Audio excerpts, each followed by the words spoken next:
자, 바로 본론으로 들어가 보죠. 이번 해설에서는 우리가 너무나도 잘 알고 있다고 생각하는 세계 최고 예술가의 그럴듯한 신화를 완전히 깨부숴 볼까 합니다.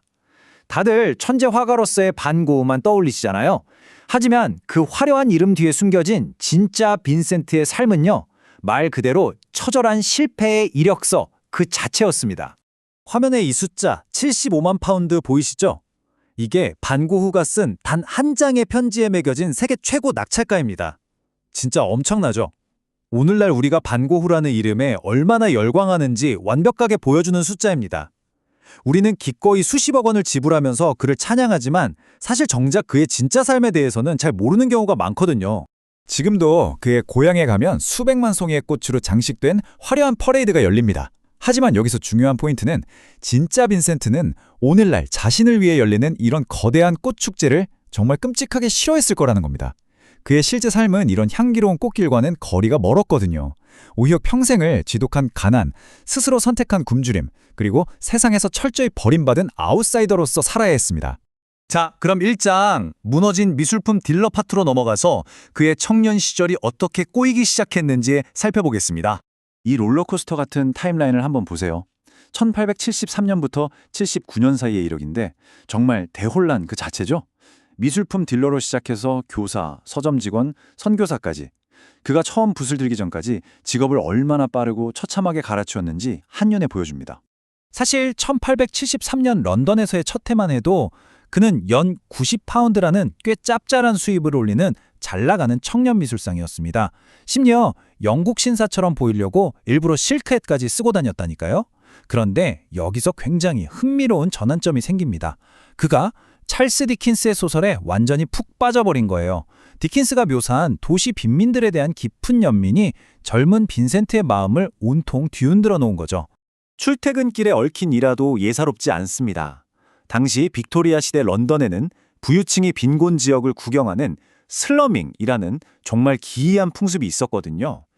빈센트는 매일 걸어서 출근하며 런던 뒷골목에 전염병이 들끓는 빈곤, 미성년 매춘부들, 오물이 넘치는 거리를 여과 없이 목격했습니다. 이 충격적인 시각적 경험이 빈민들에 대한 그의 엄청난 공감 능력을 깨웠고 결국 그의 세계관을 송두리째 바꿔놓게 됩니다. 그렇게 잘 지내던 런던 생활이 어디서 무너졌을까요? 바로 짝사랑이었습니다. 하숙집 주인의 딸인 유제니에게 완전히 마음을 뺏겼는데 놀랍게도 1년 내내 그 감정을 꾹꾹 눌러 담았어요. 그러다 마침내 고백을 했는데 아뿔싸 그녀가 이미 다른 하숙생과 비밀 약혼을 한 상태였던 거죠. 이 처참한 시련은 그의 멘탈을 완전히 박살냈고 이때부터 기묘하게 극단적인 종교적 열광으로 빠져들기 시작합니다. 다음은 2장 광신적인 순례자 시기입니다. 이 전도 유망했던 청년이 어떻게 스스로를 파멸의 길로 몰아넣는지 계속 볼까요? 나중에 파리 갤러리로 발령을 받았지만 글쎄요, 그림을 사러 온 VIP 고객들한테 안목이 형편없다고 따지다가 일부러 해고를 당해버립니다. 제 발로 부유한 삶을 걷어찬 뒤에는 무일푼의 순례자 행세를 하면서 빈대가 우글거리는 영국의 아주 형편없는 학교에서 무보수 교사로 일했어요. 심지어 존 버년의 철로 역정에 꽂혀서 순례자처럼 100마일을 걸어가기도 하고 사람들 앉혀놓고 어마어마하게 길고 지루한 영어 설교를 늘어놓기도 했습니다. 이걸 도저히 보다 못한 가족들이 그를 억지로 서점에 취직시켰는데요. 여기서도 진짜 기가 막힙니다. 그 낡은 실크햇을 쓴 채로 서점 구석에 박혀서 손님이 오든 말든 철저히 무시했어요. 그러고는 뭐 했냐고요? 종이를 4칸으로 접어서 성경을 네덜란드어, 프랑스어, 독일어, 영어까지 4개국어로 동시에 번역하는 데만 미친 듯이 집착했습니다. 자, 여기서 주목할 점은 그의 불안정한 심리가 얼마나 어둡게 표출되었냐는 겁니다. 신학교에 가려고 본 라틴어와 그리스어 시험에서 보기 좋게 낙제한 뒤에 스스로를 벌하겠다며 피가 날 때까지 몽둥이로 자기 등을 내리쳤습니다. 한겨울 추운 밤에 일부러 문을 잠그고 밖에서 밤새 덜덜 떨며 자신을 학대하기도 했고요. 뭔가 심상치 않죠? 이제 3장, 지옥의 밑바닥입니다. 벨기에의 지하 깊은 탄광에서 그의 인생이 어떻게 진짜 바닥을 치는지 함께 보시죠. 결국 교회가 그에게 기회를 한번 줍니다. 보리나주라는 탄광 지역의 임시 선교사 자리였죠. 하지만 거긴 그냥 생지옥이었습니다. 8살짜리 꼬마들과 더위에 지친 여성들이 좁고 숨막히는 갱도로 기어들어가 흙을 캐내며 무자비하게 착취당하던 당시 유럽 최악의 빈곤 지역이었거든요. 여기서 빈센트는 광부들의 고통을 온몸으로 같이 느끼고 싶어 했습니다. 밥도 굶고 입고 있던 옷도 다 나눠주고 씻는 것조차 아예 그만둬 버렸죠. 얼굴이 까만 석탄가루로 뒤덮인 꼴을 보고 경악한 하숙집 주인이 막 화를 내니까 그가 아주 유명한 명언을 남깁니다. 걱정하지 마세요. 세세한 것들은 천국에선 하나도 중요하지 않으니까요. 그렇지만 결과는 어땠을까요? 자신의 모든 걸 바쳤는데 정작 교회는 그를 냉정하게 내쳤습니다. 이름부터가 심상치 않은 로슈 뒤에, 즉 하나님의 바위라는 목사가 시차를 나와서 그를 바로 해고해버리거든요.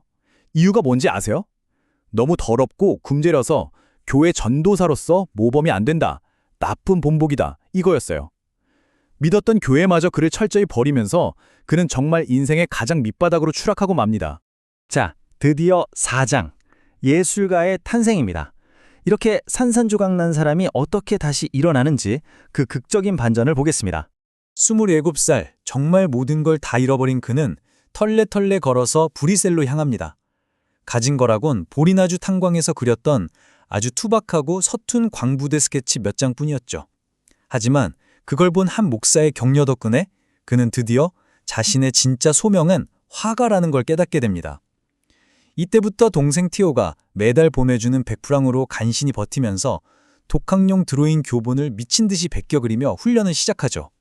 이제 좀 풀리나 싶으시죠? 천만에요. 고향으로 돌아간 그는 과부가 된 사촌 키보스에게 사랑에 빠지는데 여기서 그 유명하고도 잔인한 거절을 당합니다.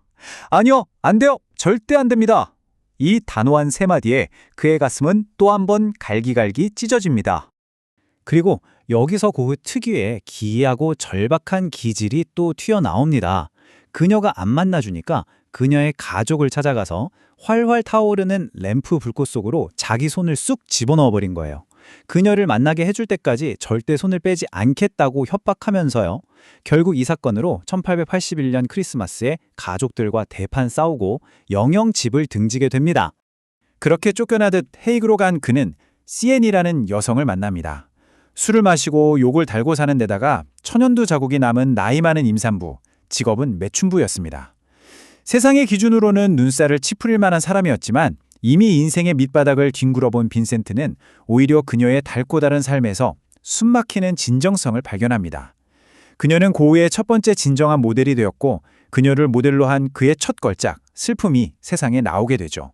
이번 해설을 마무리하면서 이런 생각이 듭니다. 만약 빈센트 반 고흐가 첫 직장에서 승승장구하는 미술 딜러가 되었다면 어땠을까요? 아니면 시험에 붙어서 평범한 신학자가 되었다면요? 뼈저린 시련, 굶주림, 탄광에서의 그 지독한 절망, 이 잔인하리 많지 철저한 실패의 이력서가 없었더라면 오늘날 우리가 이토록 사랑하는 그의 위대한 천재성은 과연 존재할 수 있었을까요? 어쩌면 그 끝없는 실패야말로 위대한 예술가 빈센트 반 고흐를 빚어낸 가장 완벽한 재료가 아니었을까요? 다음번에 그의 그림을 보실 땐 그 붓터치 하나하나에 담긴 이 처절한 이야기들을 꼭 한번 떠올려 보시길 바랍니다.